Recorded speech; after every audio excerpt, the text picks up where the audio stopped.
I'm still agnostic. I don't know if there's a God or there's not, and I don't think there's any way you can prove it one way or the other. But I do think that having reverence for some parts of life, for rituals, for family, that these are important. You can still find parts of religion that are beneficial to your life, even if you don't believe in God.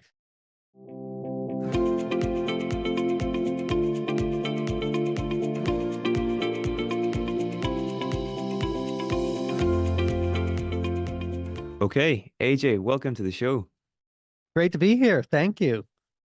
Um, so to get started, something I was curious to ask you is you've written books on such a wide range of topics. You've written one on a year of living biblically, you've written one on optimizing your health, you've written one on gratitude, you've written one on puzzles, just to name a few. But what would you say the central thread of these books are? Is there any kind of like common pattern or underlying aim you've had with all these books, would you say?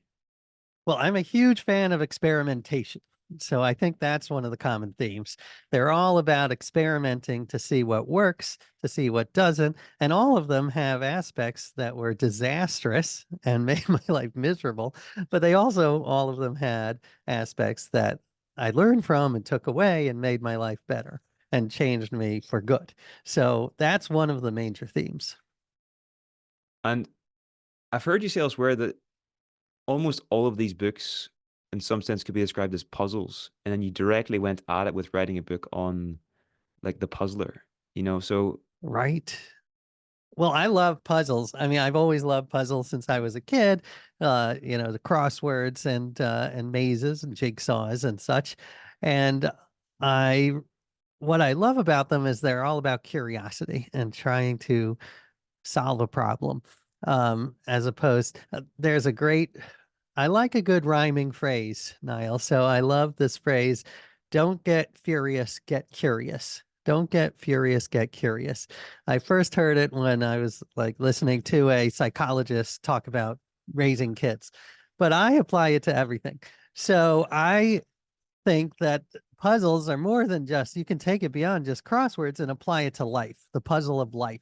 And it's all about being curious and trying to figure things out. So, yes, you could say that all of my books are puzzles. So, for instance, one puzzle was, how do I become more grateful? Because my default, as many people's, is the negative bias. I was very good at finding the things to complain about.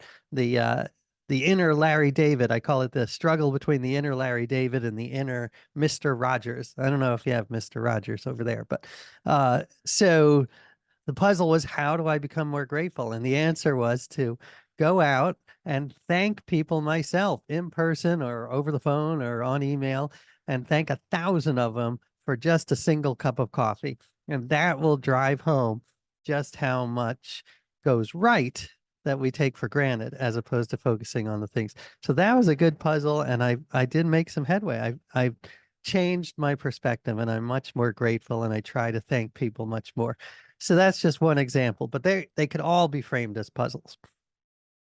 you seem to have a real talent. I don't know if you call it a talent or not, but for taking things to their absolute logical absurdities, And you did this with the year of living biblically as well. Can you maybe tell us about your mindset there and the value in this approach to life? Sure. And thanks for calling it a talent instead of a weakness or a disease.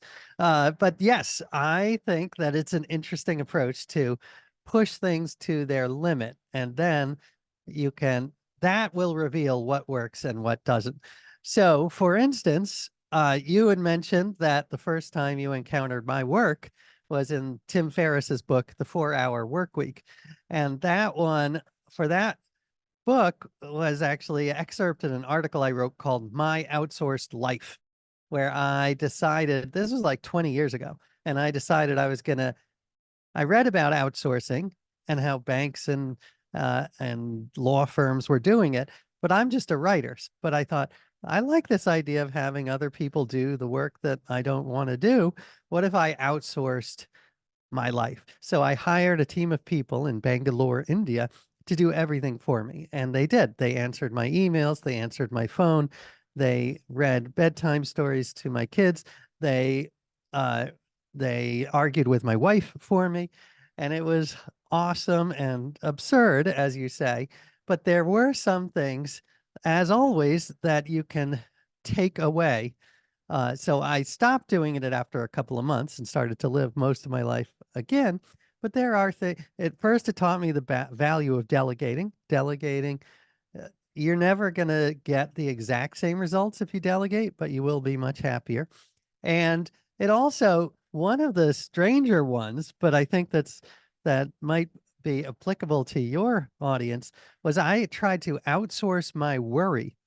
I was worrying a lot about a deadline, and I asked my outsourcer in India, I said, I know this sounds weird, but would you just worry for me for 15 minutes a day about, and it worked. It was very weird how that worked.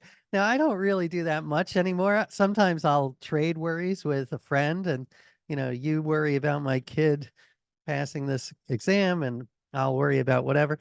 But more often now, I try to contain my worry into a 15-minute worry time. I say, anytime I start to worry, I say, you know what? That's fine. I've got from 5 to 5:15, and I'm going to worry then.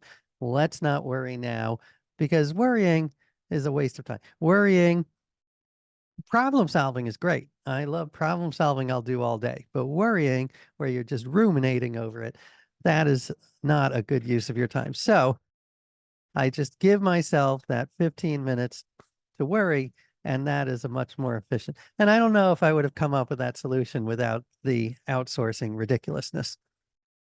I think it's a possible therapeutic intervention, actually. There could be something in there. Um, can you tell me about the influence of Nellie Bly and George Blimpton on your thinking and your approach to life? Sure, those were two famous American journal. Oh no, yeah, Nellie Bly was American.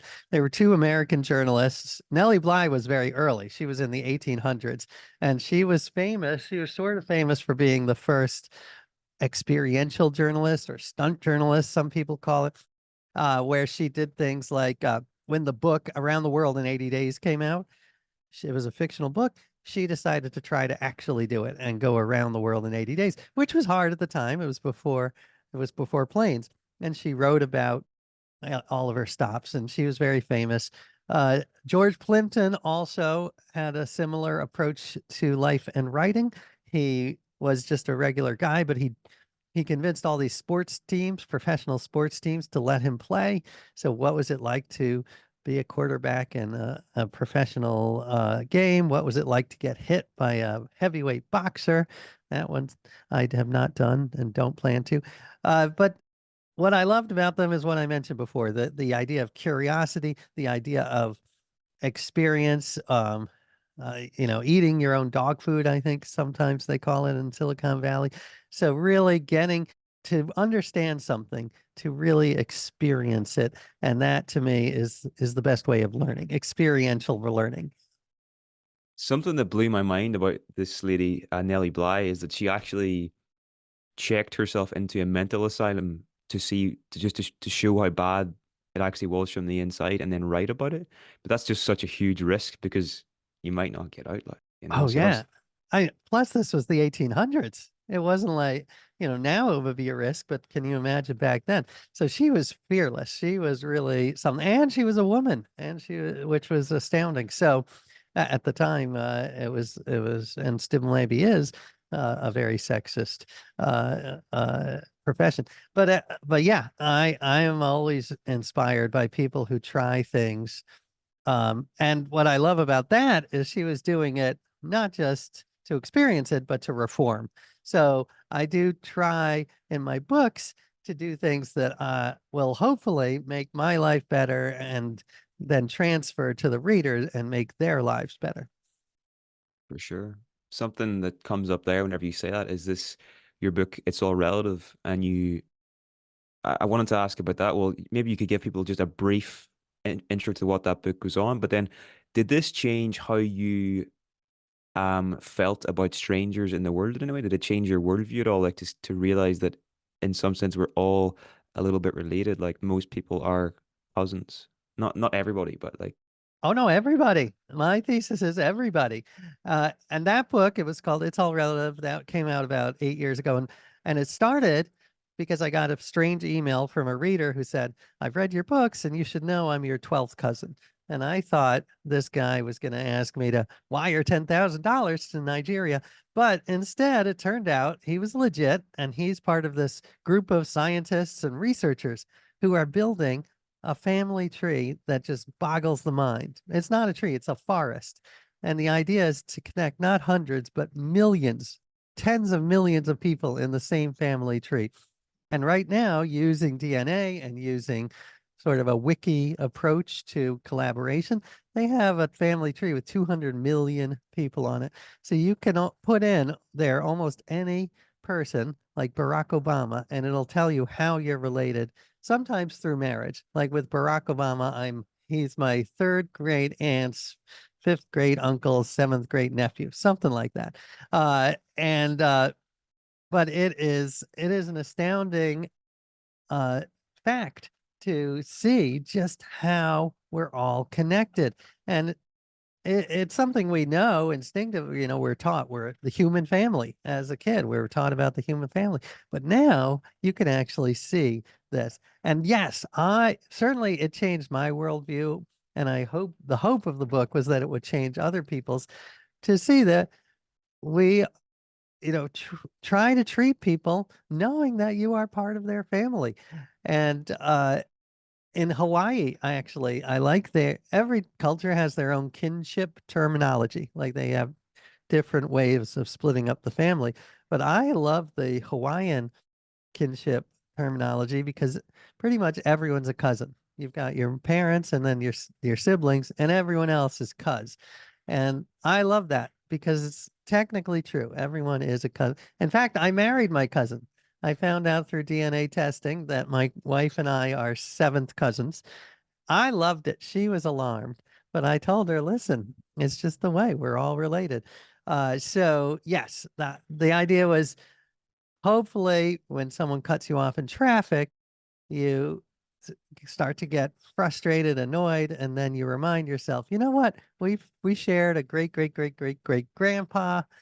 Let's remember that. And in honor of him, I'm not going to give them the finger. For sure. I think this is something that, you know, as the research grows in this area, like this is something they should maybe be teaching kids in schools because if you grew up with this knowledge that you're related to most people, you're going to be less influenced by propaganda that might get you to commit violence against other groups in society, So it's such an important thing. Absolutely. And there is evidence to back this up. I mean, there have been studies. In fact, it's relevant now because it was about the Israelis and the Palestinians.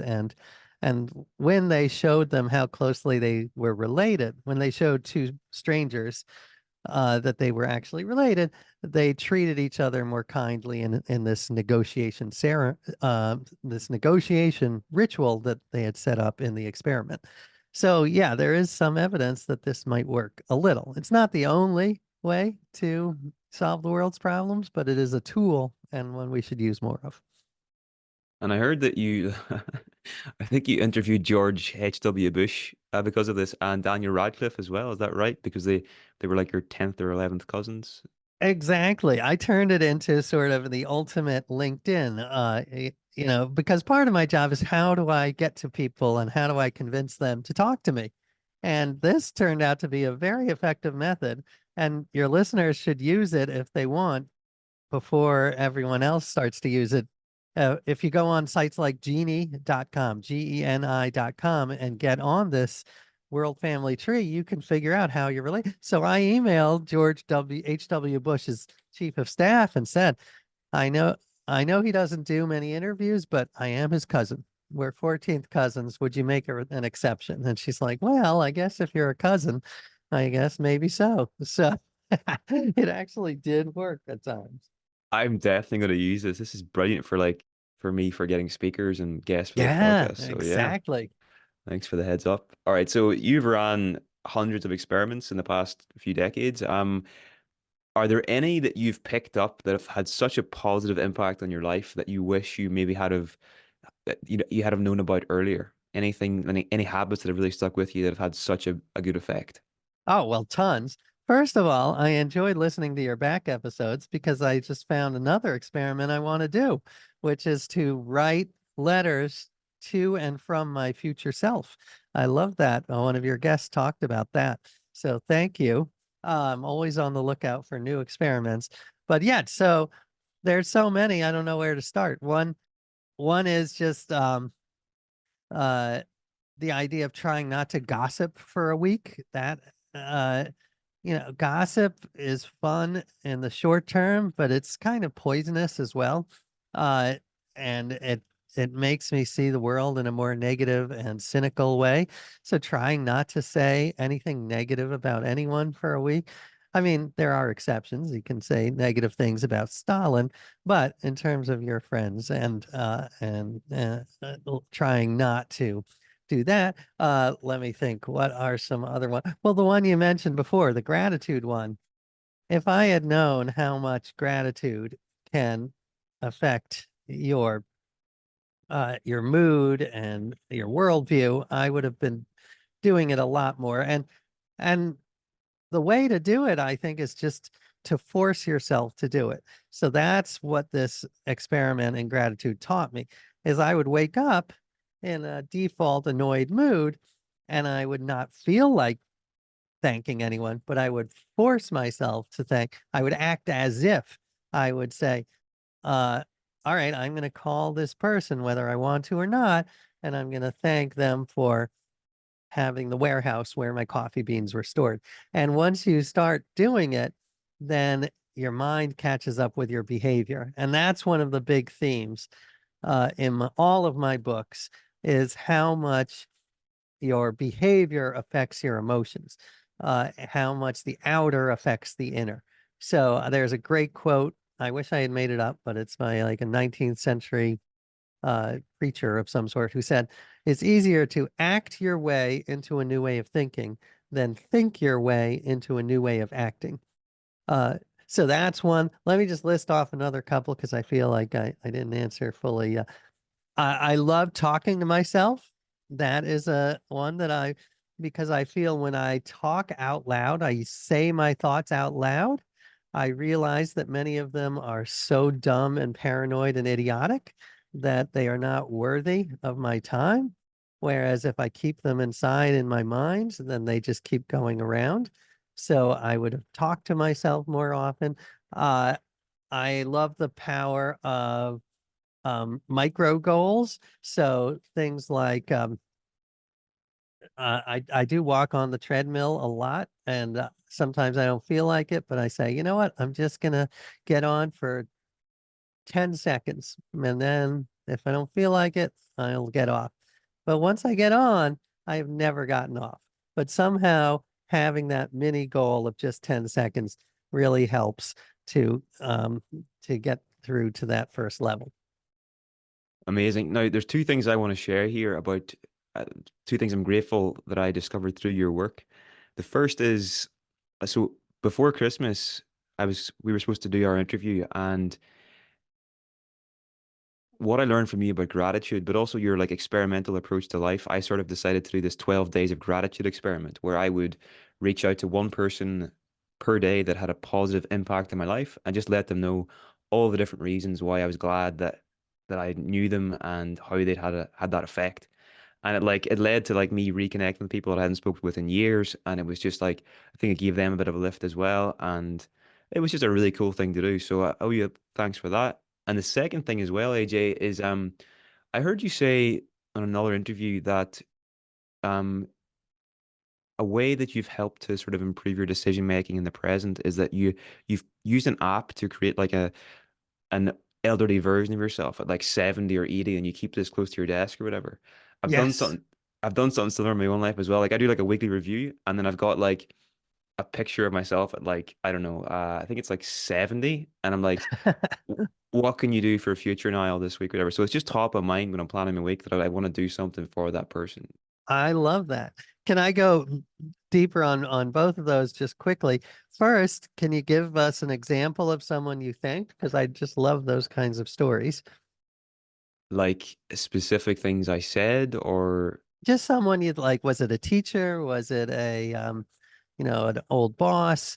Was it do you remember any of the people you reached out to? one was probably my best friend from like primary school, from like the ages of like probably from about the age of like 4 to about 18, but we haven't been in touch in about like properly in years, you know? And I just sent him a message like, I know we haven't been in touch forever, but I just want to let you know that you had such a big positive effect on my life growing up. And then just talk about our memories together and stuff, and all the different things I admired about him, and that just I really wished he was doing well and everything. And he got back to me, and like he was actually just about to have his first kid. So we reconnected that way as well. And So nice. See, like I even get second hand happiness from hearing that story. Like it's just and I love that. And then the second thing you said, I'm so glad you tried. Now when I did it, this was like 10 years ago. Now they have much better apps where you can age yourself so and see yourself. And I imagine now with AI, you can actually talk to your future self. I'm guessing you could find an app where your future self says, keep me in mind, friend. I loved what the UCLA professor who you interviewed in a previous, people should check out that episode. And it's all about the future self. He had written a book about it. And one of his points, which I think is great, is um, treat your future self like a friend. Don't treat him like a stranger. Treat him so when you're making decisions about should I get off the couch or should I have another, Twinkie, then think like, what would my friend AJ at 70 want me to do? As opposed to what would this strange guy? So I like that as a way of framing. Be kind to your future self because you are he's your friend or she's your friend. for sure. Can you tell me about the value of boldness? And maybe here you could tell me about the time you accused Oprah Winfrey of farting. Well, thank you for remembering that. Yes, I told that story on a storytelling podcast. And just quickly, if I can recall it, I was on the Oprah Winfrey show for one of my first books. And the book was about trying to learn everything in the world by reading the Encyclopedia Britannica when that was still a thing. So this was right when Wikipedia was starting. Now you can't read Wikipedia because they are adding more now every moment than you can possibly read. But I could read the encyclopedia. It took a year and a half. It was 44 million words, but I did it. So anyway, I went on the Oprah Winfrey show to talk about that.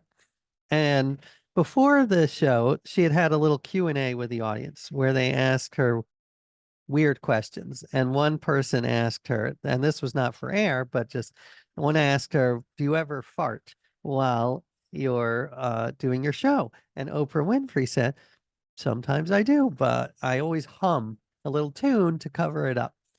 So I was on the show, and my first segment, she was interviewing me, but she was not loving it. I could tell she was a little cold. We were not vibing. We were not clicking. Then during the commercial break, I heard she was sitting across from me. We weren't talking because we weren't clicking, and she was humming. She was humming a tune.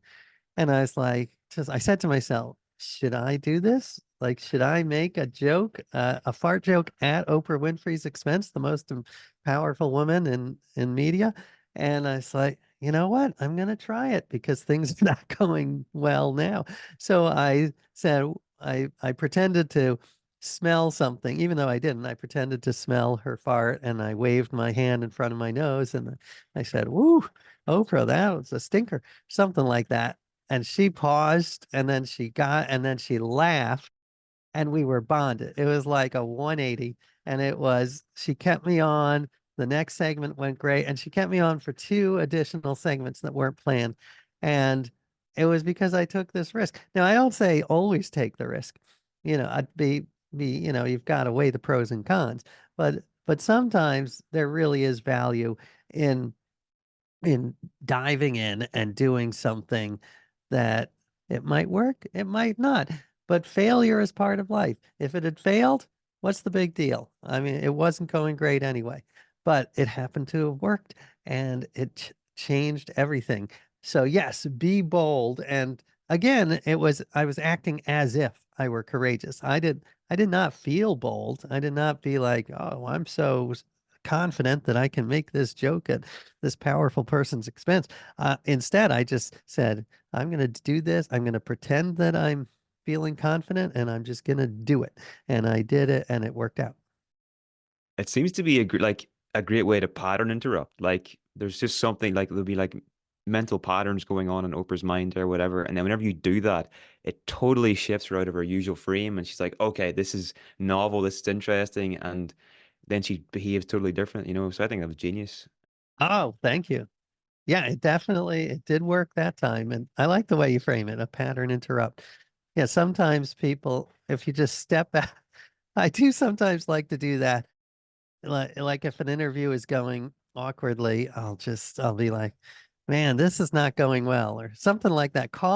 Leaning into the awkwardness and say, and sometimes that works. Sometimes that works. This interview, I think, is going great, except for the freaking jackhammer outside my window. I'm hoping you and your listeners cannot hear it. Can you?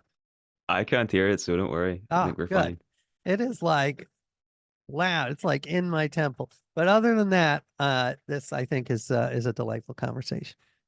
For sure. Now you obviously live a very experimental life, but it must be whenever you're deciding on which books to write and which experiments to run, you know, those are big decisions because these are things you're going to be investing years of your life into. So Hmm. what I was curious to ask you is like how do you decide? Like what are your criteria for books to write and what not to write? And I know you abandoned the book as well. It was on the post-truth crisis or whatever.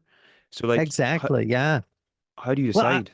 I mean, part of it is just passion, what I'm most passionate about, but I'm also trying to get inside the mind of the reader. What would readers want to read about? So I love tackling huge topics. So with my Bible book, tackled religion. With health, I tackled health. Gratitude was mental health. And I did bite off more than I can chew with the truth book, because it just turned out to be too sprawling. But the replacement was the book about puzzles. And I'm so passionate about puzzles, and I knew that I could. I also try to figure out before I embark on a book, what is what is the journey going to look like and how is the book going to be structured.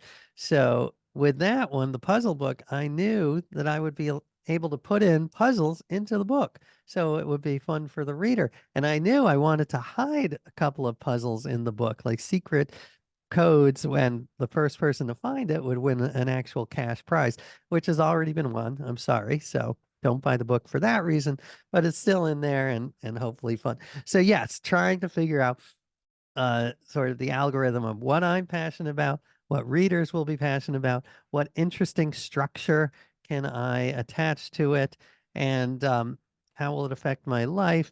And also, my wife has veto power. So, for instance, uh, I often get readers who give me suggestions, and a common theme of the suggestions has been like, "Why don't you try all the positions in the Kama Sutra and try to be like the best?" And I did bring this up to my wife once, and she said, "Absolutely not." And I have to agree. I mean, maybe when I was younger, that might have been appealing, but it just sounds exhausting. So I leave that to you or to any of your listeners who want to try that experiment. I would support it from afar. Yeah, we'll just if anybody wants to do that one, send us an email and we'll publish the results or whatever. But I'll not bother. I've heard you say, AJ, that or you read an article in the Atlantic about your worldview as a reverent agnostic. Can you maybe Oh, tell us what what this worldview involves and how this has affected your life as well? sure. That came out because of book called The Year of Living Biblically. And just to give you a quick background, that book I wrote because I grew up with no religion at all. I say in the book I'm Jewish, but I'm Jewish in the same way the Olive Garden is Italian. So not very. But I had a son at the time who had just been born, and I wanted to figure out what should I teach him about religion, about the Bible and my tradition. So I thought one way to approach this would be to follow the rules of the Bible as literally as possible, to walk in the footsteps of the forefathers from 2,000 years ago. So I did. I followed the Ten Commandments, but then, and especially in the Old Testament, there are hundreds of rules that don't get a lot of play. So I did the no lying, no coveting stuff, but I also tried to the Bible says you cannot shave the corners of your beard. I didn't know where the corners were, so I just let the whole thing grow, and I looked like I had this, huge topiary on my chin. The Bible, Leviticus says you cannot wear clothes made of two different kinds of fabrics.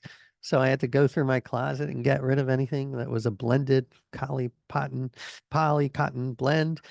So there were all sorts of things to do.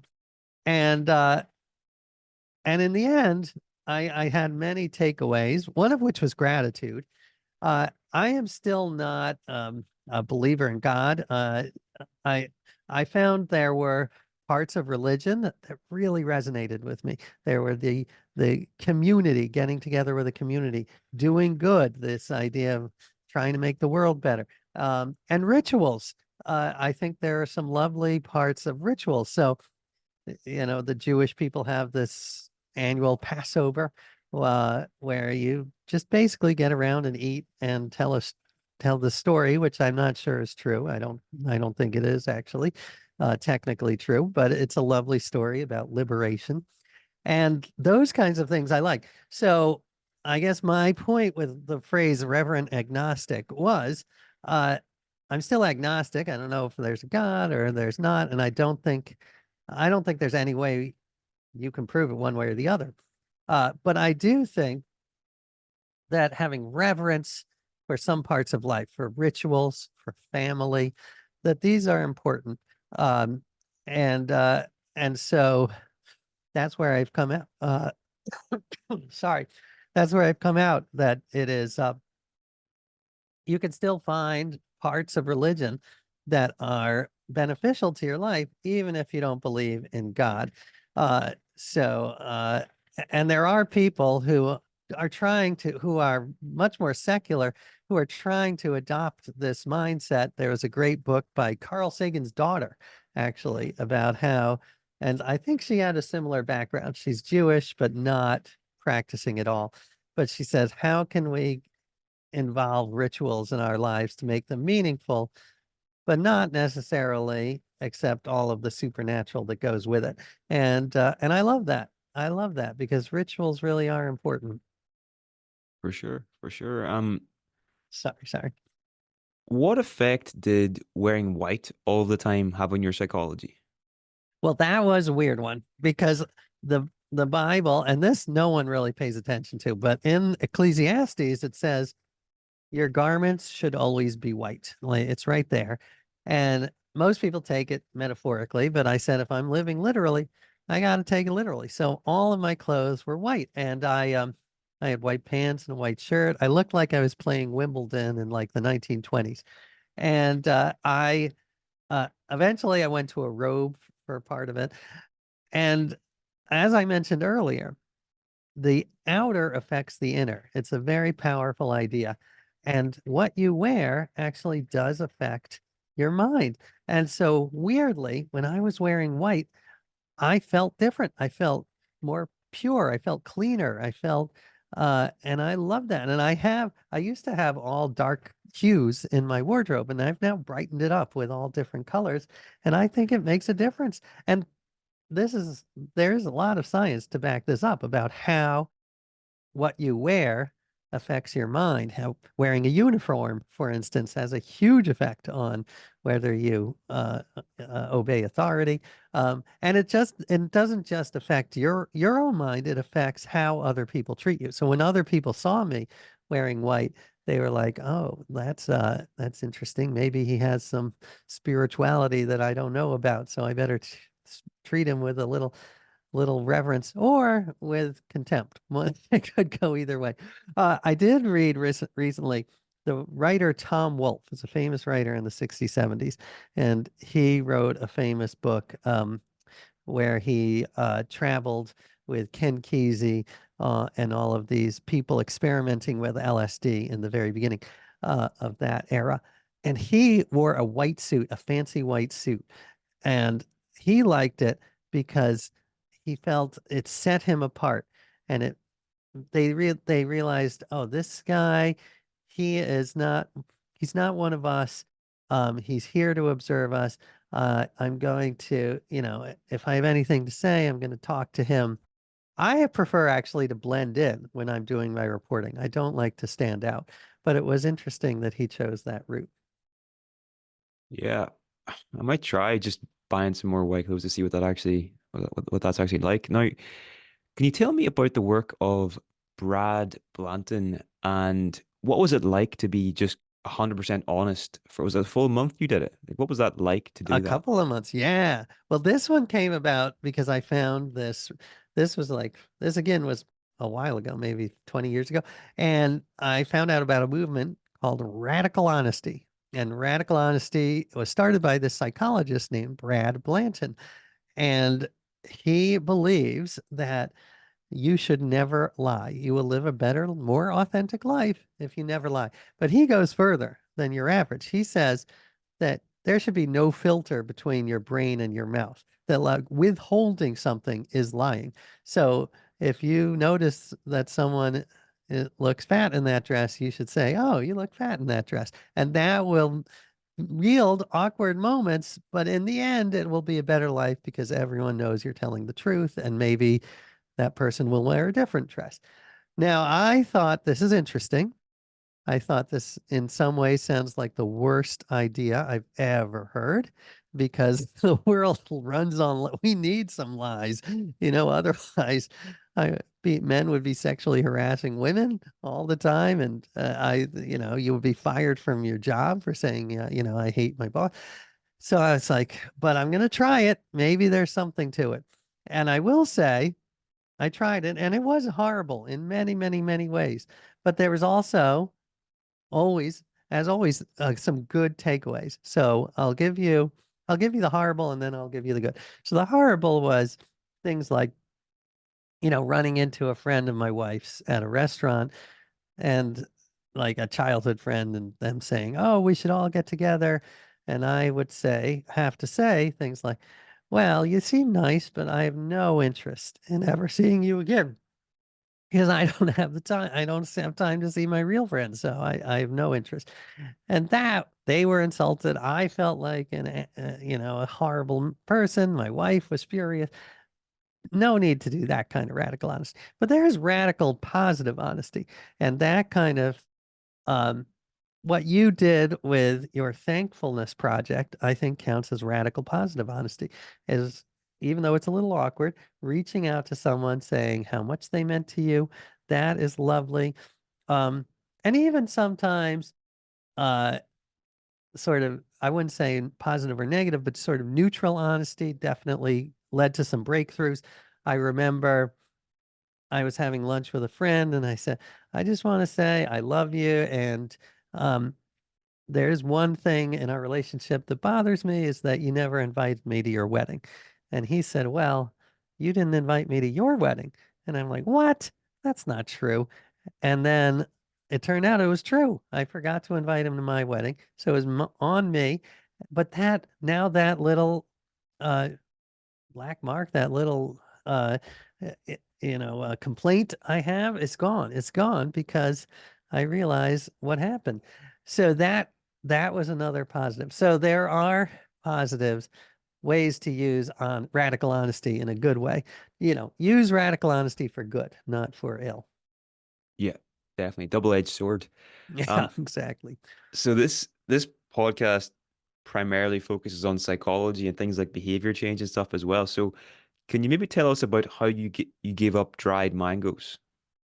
Oh, sure. That I was just thinking about that the other day.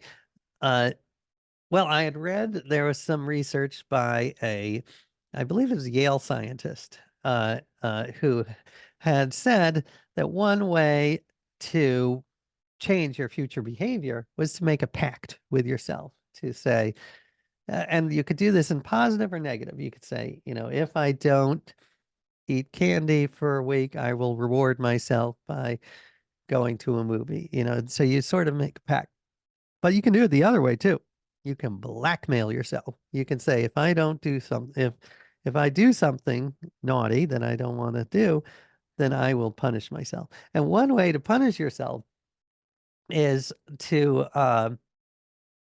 he came up with this, is write a check to a charity that you hate.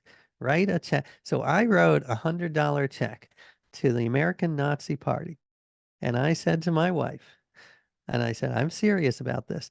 If I eat another dried mango, I want you to deposit this check to the Nazi Party. Now, dried mango may not sound like the worst, but really, it is just candy. It's like they've drained out the nutrients, so it's just a pure hit of sugar. It's just candy disguised as healthy food. So I was getting fat. I was like, I want to get out of. I don't want to eat another mango, dried mango. So with this check looming over me, it worked. There was no way I was going to eat a dried mango because I was so appalled and revolted by the idea that the American Nazi Party would get $100 from me. And it was incredibly effective. So I think there are websites and apps now where you can do this, where you pledge to punish yourself, you blackmail yourself basically into doing what you want. I don't use it all that much. I'm more of a carrot guy now than a stick guy, but the stick is incredibly effective as a way to modify behavior. Yeah, I'm the same. I I would be much more card inclined now, but in the past I used to procrastinate a lot more. And whenever I was actually starting the company that the Weekend University now is, um, I actually used a site called stick.com, so stickk.com, and I put like £500 against, it was like going to some charity. It was like pro George Bush library or something. I don't know what it was, but it was going to that charity if I didn't organize the first event by a certain date. And I love it. there's nothing more motivating than that, like it really does work if you're sort of procrastinating on something. Absolutely. And that is the website that was started by this Yale professor who came up with this idea. So yes, I think it's still around. So now I want to quickly ask you about the puzzler, AJ. You mentioned, I think, the quote from Quincy Jones earlier. I don't have problems, I have puzzles. What's the kind of, can you maybe tell us about the puzzler mindset and how the benefits of this and how this kind of contrasts with things like motivated reasoning and why this is such an important way to look at the world, to have this mindset? Yes, I love this idea of the puzzler mindset. And the one you quoted Quincy Jones, as you say, he says, I don't have problems, I have puzzles. That's his life philosophy. And I think that's great because problems are very negative, they're intimidating, they're stressful, whereas puzzles are they are solution oriented. They even have a tinge of fun about them. So seeing whatever it is, seeing your career, getting your next job as a puzzle, seeing like how can I make my marriage better? That's a puzzle. How can I get my kids to do this thing they don't want to do? That's a puzzle. It is it's almost like gamifying life. And I love it because I use it all the time. And it's become very handy, especially in these times which are so divided. So one example of the puzzle mindset that really comes in handy is when I'm talking to someone from the other side of the political spectrum or just someone who has completely different views. then instead of trying to see it as a competition which is my default is I'm going to beat this person. I'm going to cite some statistics and I'm going to just crush them in debate. That never works. That or rarely works.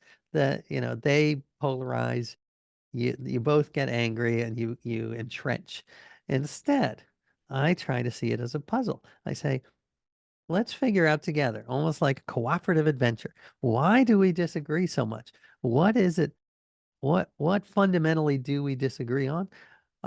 That's a puzzle. What evidence is there that could change your mind or could change my mind if there was evidence that said something different?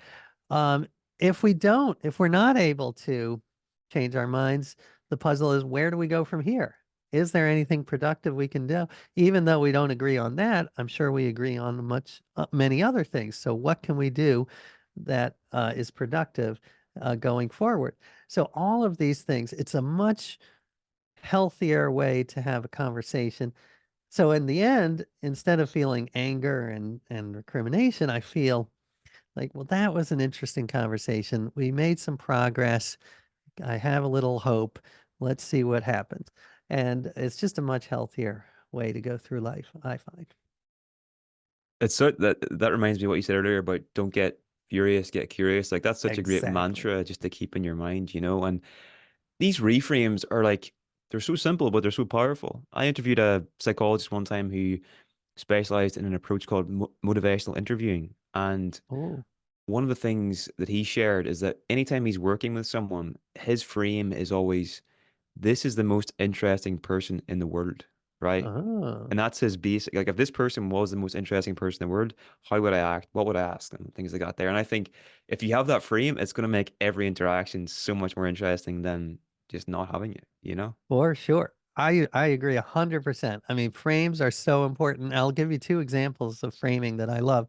One is a study where they had the classic prisoner's dilemma, where two people have to agree for a certain outcome, and people acted differently depending on what you called the game. So if you called it the Wall Street game, or like the Wall Street competitive game, then people were much less likely to cooperate. But if you called it the cooperative game, then people were more likely. So I love that. There's another study I read, which I thought was brilliant, was people were given a certain odor to smell, and people interpreted it differently depending on what you said that odor was. So if you told them the odor was, oh wait, what's that kind of cheese? It's a very sharp cheese, sometimes used in uh, now I can't remember. Parmesan. I think it was Parmesan. Yes,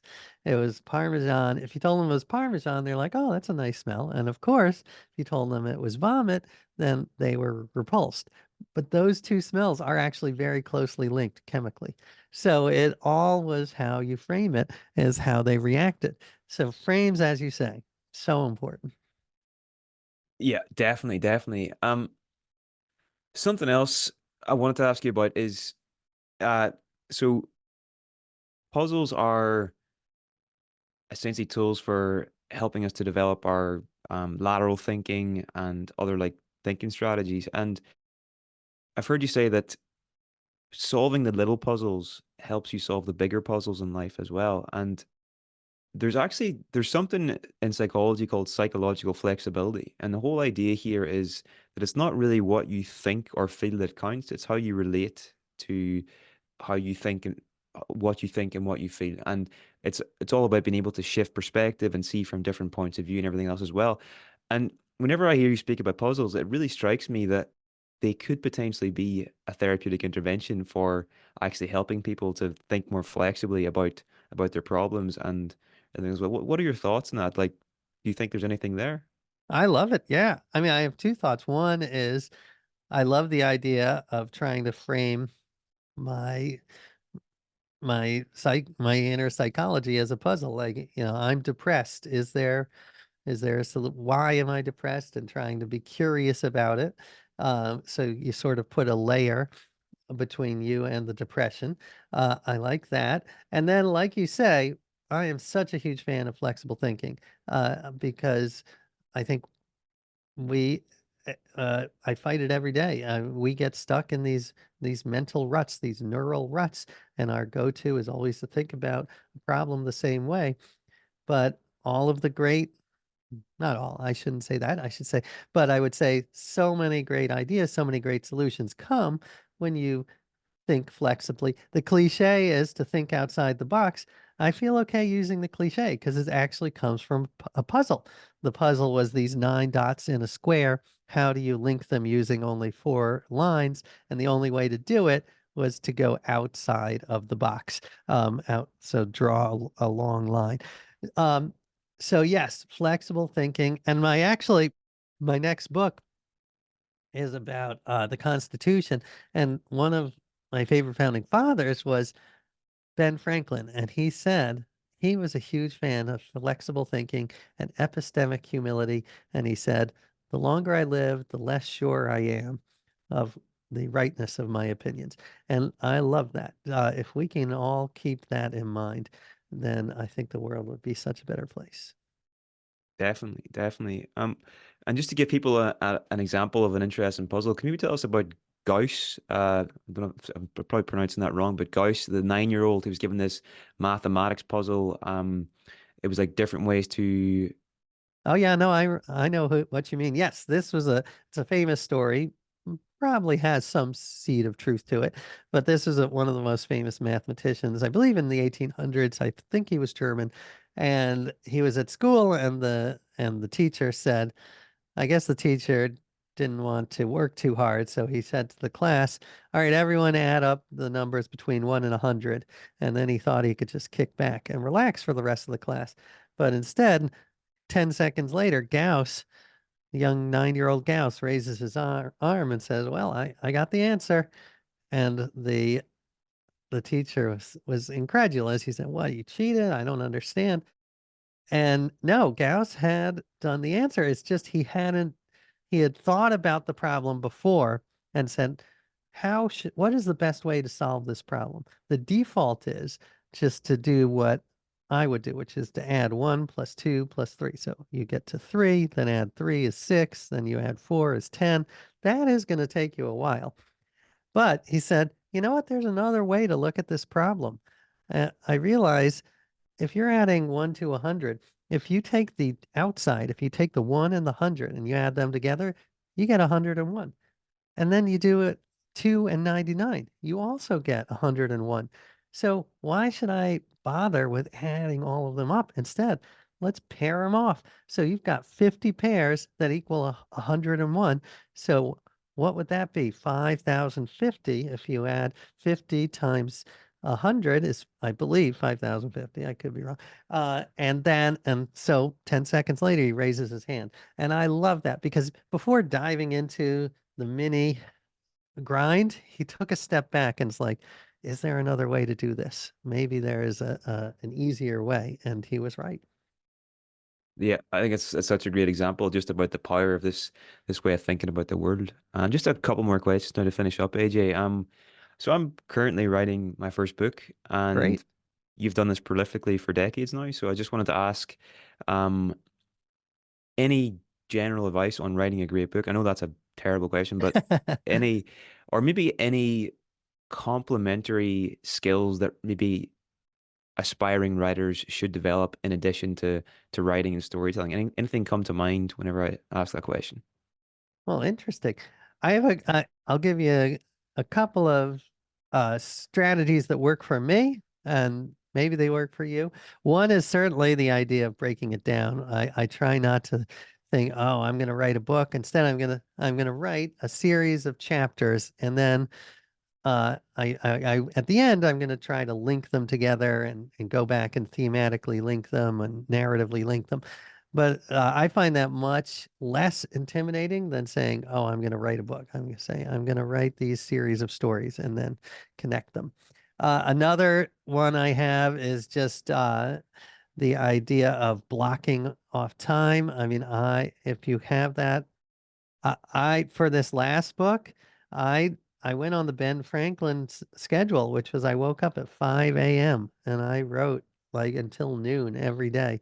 Um, and that was the only way I could get it done. Another skill I find is I am a big fan of sort of, I guess you'd call it focus grouping almost. So I will send my what I've written to 10 friends and I'll say, what do you find? Tell me which parts specifically you find most interesting and which parts you find least interesting. And if 7 of them say, well, this part was a little slow, then I know I've got a problem. But I like to do it with more than one person because one person could be an outlier. Do you send the whole book when you're doing that, or by chapter by chapter? Sometimes chapter like with this one, I sent out the first quarter of the book to friends and said which parts are working for you because I wanted to know before I kept going what direction to was working. Cool, cool. Okay, now that's great advice. So your new book comes out. I think it's called The Year of Living Constitutionally. That comes out in May of this year. Is that right? Exactly, May 7th. I'm very excited. And what do you hope people get from reading this book?